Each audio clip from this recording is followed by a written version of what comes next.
करं न स्मरामि क्षन्तव्यो मे पराधः शिव शिव शिव भो श्रीमहादेव शम्भो। ज्योतिष में आस्था और विश्वास रखने वाले सभी दर्शकों को प्यार भरा नमस्कार। मेरे इस YouTube चैनल ज्योतिष अथय ज्ञान सागर को सब्सक्राइब करें और साथ ही साथ बेल आइकॉन के बटन को प्रेस करें ताकि सभी नोटिफिकेशन आपको मिलती रहें। वीडियो में दी गई जानकारी अगर आपको महत्वपूर्ण और ज्ञानवर्धक लगती है तो इसको शेयर और लाइक करना ना भूलें ताकि आपका प्यार और सपोर्ट इसी तरह से मुझे मिलता रहे।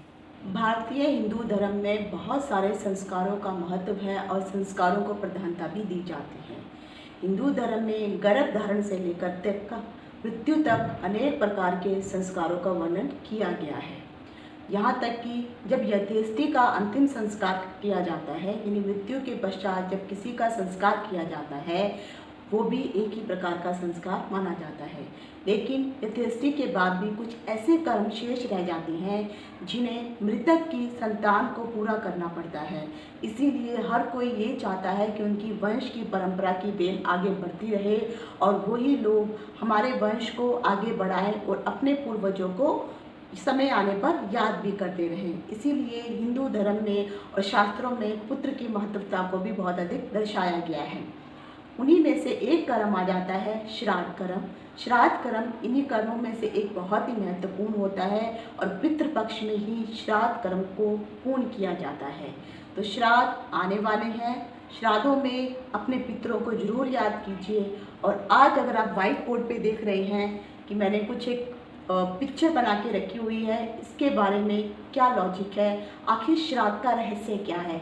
सबको पता है श्राद्ध आते हैं, श्राद्ध मनाते हैं, पिंड दान किया जाता है, तरह तरह से विधि विधान से लोग पूजा अर्चना करते हैं।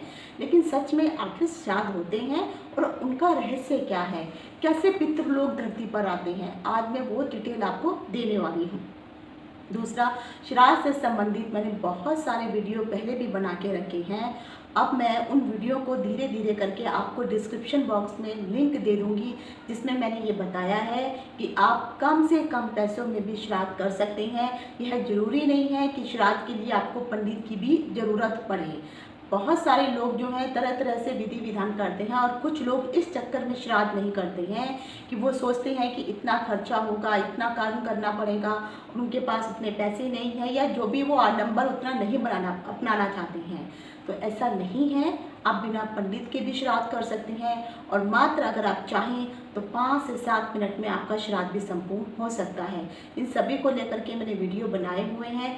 जब भी आप अपने पितरों का श्राद्ध करते हैं तो पितरों का श्राद्ध करते वक्त जो है लोगों को कई बार कन्फ्यूज़न भी हो जाती है कि कौन सी तिथि है, कौन सी तिथि को करना है।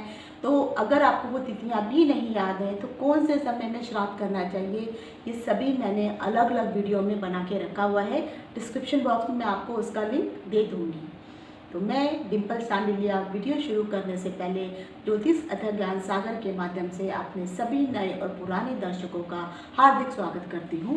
नमस्कार। पितृपक्ष जैसे आपको पता है कि शुरू होने वाला है। पंचांग के अनुसार अगर आप देखते हैं तो भाद्र पक्ष की पूर्णिमा की तिथि से लेकर के अश्विनी मास की जो अमावस्या होती है, इन कुल मिलाकर के 16 दिनों का पितृपक्ष माना जाता है, जो पूर्णिमा से शुरू होता है और अमावस्या पे जाकर के समाप्त हो जाता है। यानी इसको आप एक पखवाड़ा भी कह सकते हैं और इसी समय पे हम जो है श्राद्ध कर्म इत्यादि करते हैं। पूर्वजों के प्रति हम अपना आभार प्रकट करने के लिए, अपनी आस्था, अपना प्रेम, ये सब प्रकट करने के लिए ही श्राद्ध किया जाता है। इसीलिए शास्त्रों में कहा गया है श्रद्धा इत्य श्राद्धम, यानी जो काम श्रद्धा से किया गया है वही श्राद्ध कहलाता है।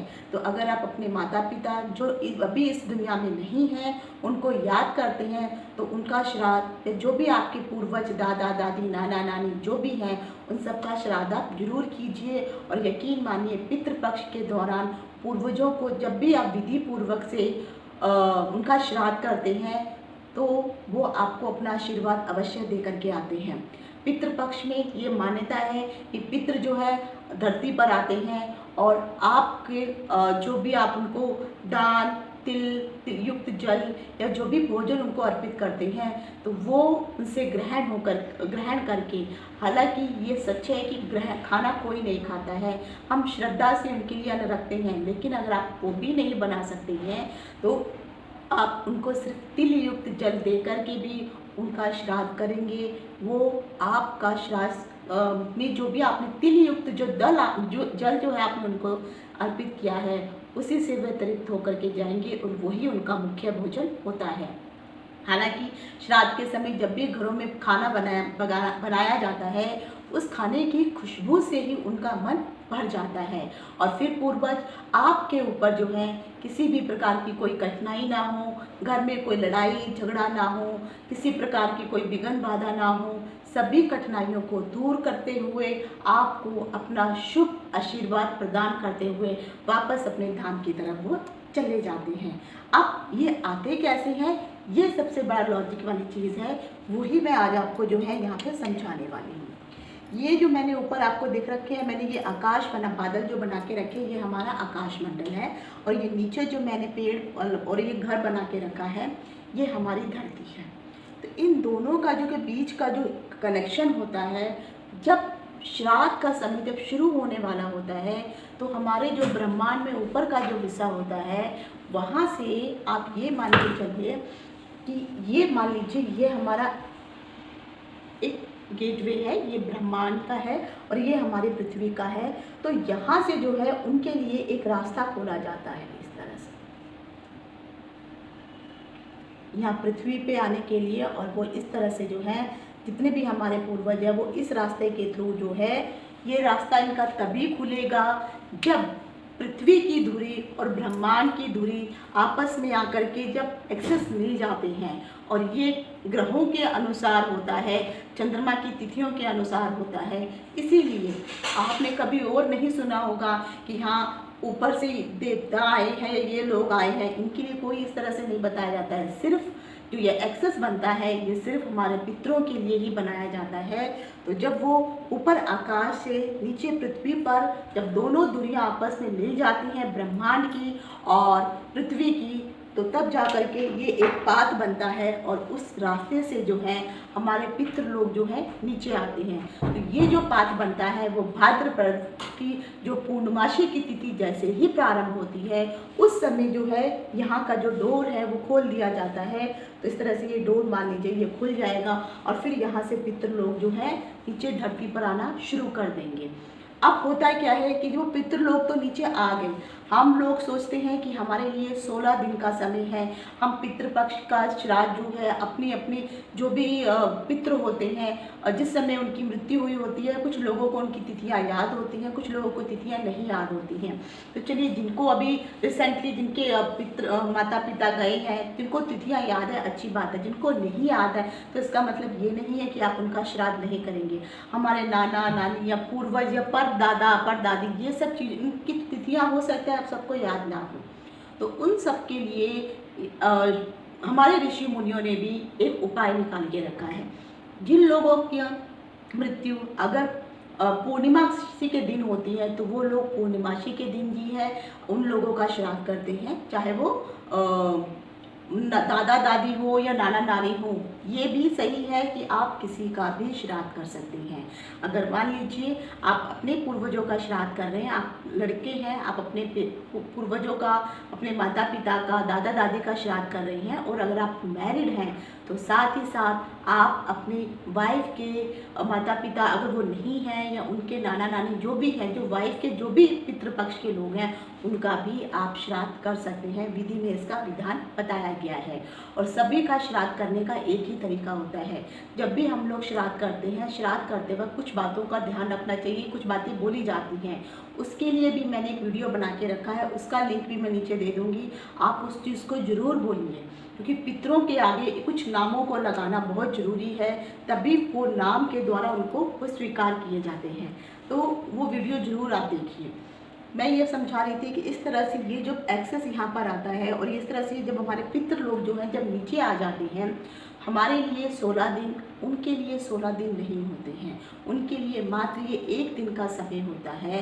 और परंतु पृथ्वी में ये 16 दिन का समय बन जाता है, तो उनके लिए ये 4 से 5 मिनट का 1 दिन का समय कहलाता है। वो आते हैं और जो भी उनका जो सबसे बड़ा पुत्र होता है, तो अपने पुत्र के घर के बाहर का जो ये डोर है यहाँ, वो अंदर नहीं आएंगे। वो तब तक अंदर नहीं आते हैं जब तक पुत्र उनका आवाहन नहीं करता है। शास्त्रों को पढ़ेंगे तो आपको समझ में आएगा, और ये सच है। जब भी हम पूजा पाठ अर्चना करते हैं तो सबसे पहले हम देवी देवताओं की तस्वीरें रख देते हैं, लेकिन जब तक आप उनका आवाहन नहीं करेंगे वो आपके पास नहीं आएंगे। तो इसलिए कहा जाता है गणेश की पूजा करते हैं और बाकी देवी देवताओं की पूजा करके फिर उनको आवाहन किया जाता है। उसी प्रकार से जब हम श्राद्ध करते हैं तो श्राद्ध करते वक्त भी हमें अपने पूर्वजों का नाम के सहित उनका आवाहन करना पड़ता है। इसीलिए मैं कह रही हूँ, जैसे हम गणेश की पूजा करते तो श्री गणेशाय नमः बोलते हैं, शिव की पूजा करेंगे तो ओम नमः शिवाय, भोले शंकर, शिव शंकर, उनके नामों से पुकारा जाता है। तो हम उनके आगे ओम या श्री का शब्द यूज़ किया जाता है उनको रिस्पेक्ट देने के लिए। लेकिन जब हम अपने पितरों का आह्वान करते हैं तो ना तो आप उनके आगे श्री लगा सकते हैं, ना ही आप ओम का उच्चारण कर सकते हैं। तो उनके लिए भी कुछ शब्दों का प्रयोग किया जाता है। वो शब्द क्या है वो मैंने वीडियो बनाया है, उसमें ज़रूर देखिए। तो वो शब्द का उच्चारण पहले कीजिए, बाद में अपने माता पिता का नाम लेकर के आप उनको बुलाइए। तो मान लीजिए कि एक जो है ये एक इधर, और ये आपकी जो भी आपके जो ये मैं जो ये मैंने फूल से जो दिखा रही हूँ ये आपके पितृ हैं। मैं बॉडी नहीं बना पा रही हूँ, लेकिन जस्ट मैं जल्दी बता रही हूँ कि ये आपके घर के द्वार के बाहर आपके पितृ हैं, आपके आ चुके हैं। चाहे आपके माता पिता हो, दादा दादी हो, चाहे कोई ताऊ चाचे में से कोई भी हो, आपके हैं, ये आपके घर के बाहर यहाँ पर आ जाएंगे पूर्णिमासी के, जिस दिन पूर्णिमासी की सुबह जब शुरुआत होती है। जब भी पूर्णमासी की शुरुआत होगी तभी से उनका जो है वो द्वार खुल जाता है और फिर वो नीचे धरती पर आ जाते हैं। उसके बाद जो है जब भी तिथि के अनुसार आप लोग उनका आवाहन करते हैं, घर में जो भी आप अन्न जल जो भी उनको देना चाहते हैं, उनकी कोई चित्र या फोटो है, बहुत अच्छी बात है, नहीं भी है तो सिर्फ आप अपने आँखों में उनको स्मरण कीजिए, और जिस तरह से आप करते हैं उसी प्रकार से जो है उनको आवाहन कर करके उनको बुलाइए, और फिर उनका पूजा अर्पण जो भी तर्पण किया जाता है उस प्रकार से आपको ये करना होता है। तो आप सबसे पहले जब भी पितृ आते हैं तो अपने बड़े पुत्र के घर जाते हैं। अगर उनके 4 बच्चे हैं, 4 पुत्र हैं, तो 4 में से जो सबसे बड़ा पुत्र है वो पहले उसके घर जाएंगे। उसके घर में जाकर के बाहर वो इंतज़ार करते हैं, हमें वो नहीं दिखाई देंगे लेकिन इनविजिबल रूप से वो इंतज़ार करते हैं। वो सब देख रहे हैं कि बाहर अंदर आना जाना, बाहर सब आप अपना काम कर रहे हैं, लेकिन उनको इनविटेशन अंदर नहीं दिया जा रहा है, उनको श्राद्ध नहीं किया जा रहा है। तो जब बड़ा पुत्र नहीं करता है तो फिर वो छोटे के पास जाते हैं, फिर वो तीसरे के पास जाते हैं, फिर वो चौथे के पास जाते हैं। तो इसी तरह से उन्होंने एक सिस्टम बनाया होता है, एक टाइम के बाद जो है वो वहाँ पर जाते हैं, और जा कर के जो भी पुत्र उनका आदर सत्कार करके उनका आह्वान करके उनका जो श्राद्ध करता है वहाँ पर वो प्रसन्न होकर के, खुश होकर के उनको आशीर्वाद दे करके जाते हैं।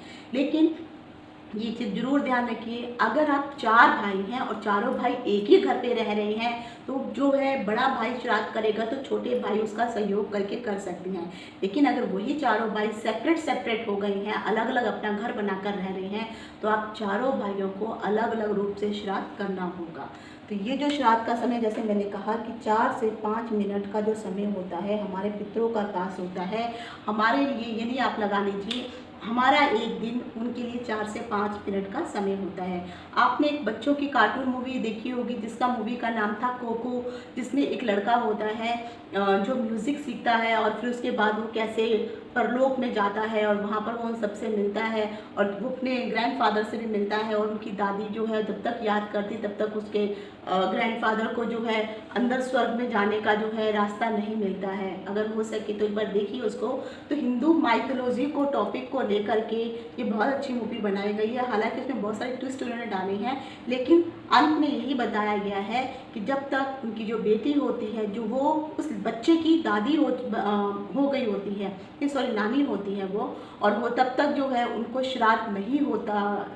जब तक वो याद करती है तब तक उसके पिता जो है आत्मा रूप में भी ऊपर विद्यमान रहते हैं, लेकिन जैसे जैसे उनको भूलना शुरू करती है तो पिता की हालत भी खराब होनी शुरू हो जाती है।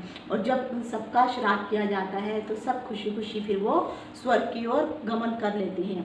तो ये सच है, स्वर्ग में या नर्क में वो उनके कर्मों के अनुसार वो लोग वहाँ पर जाएंगे, लेकिन उनका श्राद्ध करना बहुत ही ज़रूरी है। और जब ये 16 दिन का समय, जो अमावस्या का समय होता है, अमावस्या समाप्ति से पहले इन सभी पूर्वजों को इसी एक्सेस के थ्रू जो है वापस अपने ब्रह्मांड में जाना पड़ता है। फिर वो जिस जगह पर उनको स्थापित किया गया है, जो जो जगह उनके कर्मों के अनुसार उनको एलोकेट की गई है, वो वहाँ पर वापस चले जाते हैं। जिन लोगों का श्राद्ध हो जाता है, तर्पण हो जाता है, बच्चे उनके लिए कर देती हैं, वो खुशी खुशी अपने लोक में जाते हैं और अपने बच्चों को आशीर्वाद देके जाते हैं। और जब जिन लोगों का नहीं होता है वो लोग उदास मन से वापस अपने जो है उसी जगह पर जाते हैं। और जब ये लोग आपस में बैठ के वहाँ पे बातें करते हैं, तब अपने दुखों को जाहिर करते हैं किस प्रकार से उनके बेटे ने, जिनका श्राद्ध किया जाता है, जिनको श्राद्ध का फल मिल जाता है, वो खुशी खुशी बयां करते हैं, और जिनको नहीं मिलता है वो दुखी मन से, जो वापस तो जाना है, उनके पास एक दिन का समय आए हैं तो जाएंगे, लेकिन वो क्रोधित होकर के, बुरा बोल करके, हालांकि कोई भी माता पिता पूर्वज बुरा नहीं चाहते हैं, लेकिन जब उनके लिए अच्छा नहीं होता है तो गुस्से में क्रोध आ ही जाता है। जो भी व्यक्ति लगातार 3 साल तक अपने पूर्वजों का श्राद्ध नहीं करता है, उनके घर में बहुत सारी मुसीबतें आनी शुरू हो जाती हैं, प्रॉब्लम होनी शुरू हो जाती है। तो जो अमावस्या का, जब ये पूर्णिमा के दिन से जो श्राद्ध होता है प्लस अमावस्या के दिन ये समाप्त खत्म होता है, अमावस्या को जो होता है आखिरी श्राद्ध होता है, जिसको हम महालया के नाम से पुकारते हैं। तो जिन भी लोगों को अपने पूर्वजों की अंतिम या मृत्यु की तिथि के बारे में नहीं पता है, तो उसको हम शर्द पृथ्वी श्राद्ध का समय गिना जाता है। जो अमावस्या के दिन होता है उस समय जो है आप 16, क्योंकि 16 पत्ते 16 दिनों के लिए श्राद्ध होता है, तो आपके कितने भी पूर्वज हो, लेकिन आपको 16 पत्ते वहाँ पे लगाने पड़ते हैं। जो भी श्राद्ध किया जाता है ये पत्तों के ऊपर किया जाता है, कोई थाली बर्तन नहीं किया जाता है। और जब भी आप श्राद्ध करेंगे और जब भी आप इनको जल का अर्पण करेंगे, याद रखिए कभी भी स्टील के बर्तनों का उपयोग मत कीजिए। इसके लिए भी मैंने वीडियो बनाया है, उसका कारण क्या है वो भी मैं जितने भी मैंने अभी तक पितृपक्ष से संबंधित जो भी मैंने वीडियो बनाए हैं डिस्क्रिप्शन बॉक्स में उन सब का लिंक दे दूंगी, आप बारी बारी जा कर के उसको ज़रूर देखिए।